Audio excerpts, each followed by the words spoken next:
Halo semuanya, perkenalkan nama saya Hermansyah Setiawan Maulana dari kelas 10 BDP 1 absen 27. Saya biasa dipanggil Awan. Nah, pada kesempatan kali ini saya akan menampilkan video dubbing dengan judul Tujuan Komunikasi. Selamat menyaksikan. Nah, ngomong-ngomong, apa sih itu yang disebut komunikasi? Komunikasi adalah suatu proses pada seseorang yang berusaha untuk memberikan pengertian dan informasi dengan cara menyampaikan pesan kepada orang lain. Tujuan komunikasi secara umum adalah terwujudnya partisipasi dalam bentuk perubahan atau pembentukan sikap, opini, atau pendapat ataupun pandangan perilaku dan perubahan masyarakat dari komunikasi sesuai dengan tujuannya yang ditentukan pihak komunikator. Lalu, apa fungsi komunikasi? Fungsi komunikasi ada 3 macam, yaitu 1. Sebagai informasi.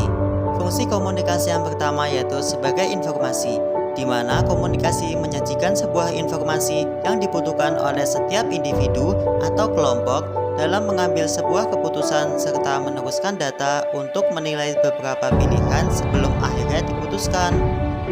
Yang kedua, sebagai kendali. Komunikasi yang berfungsi sebagai kendali yang berarti komunikasi tersebut berperan penting untuk mengontrol perilaku manusia baik secara perorangan maupun kelompok melalui beberapa cara yang wajib untuk dipatuhi semua pihak. Yang ketiga, sebagai motivasi.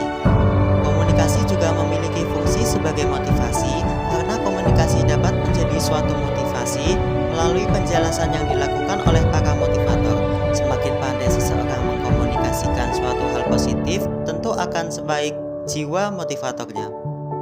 Kemudian, apa sih manfaat komunikasi itu?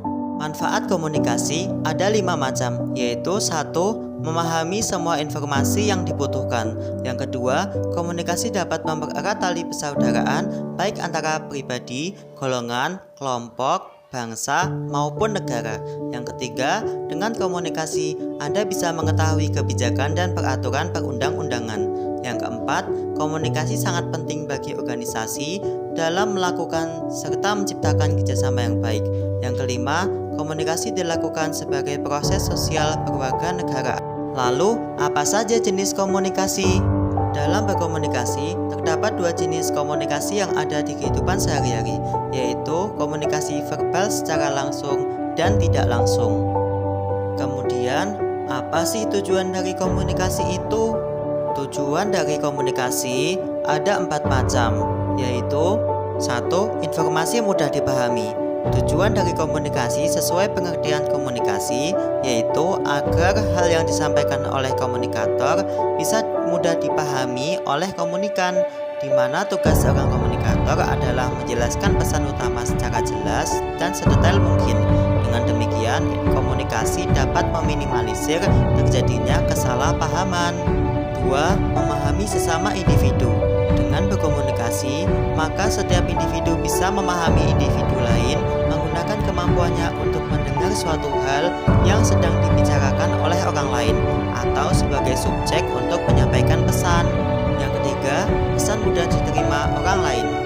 Komunikasi bertujuan agar pesan yang disampaikan mudah diterima orang lain, sebab komunikasi yang dipadukan pendekat persuasif merupakan cara supaya sebuah gagasan lebih mudah diterima orang lain.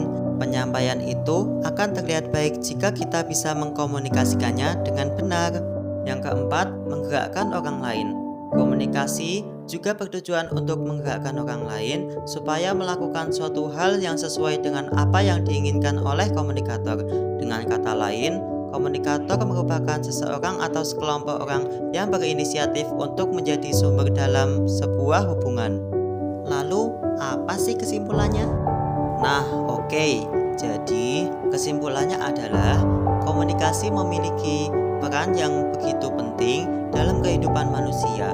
Karena dengan berkomunikasi, maka seseorang akan lebih mudah untuk menyampaikan pesan, keinginan, maupun ide kepada orang lain.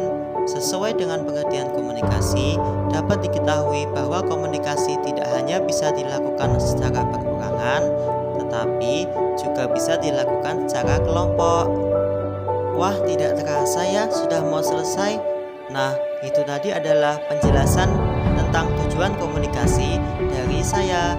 Nah, semoga dapat bermanfaat untuk kita semua ya.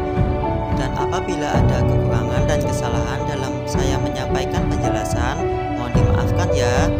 Sampai ketemu di lain waktu. See you next time. Sayonara Mina. Terima kasih.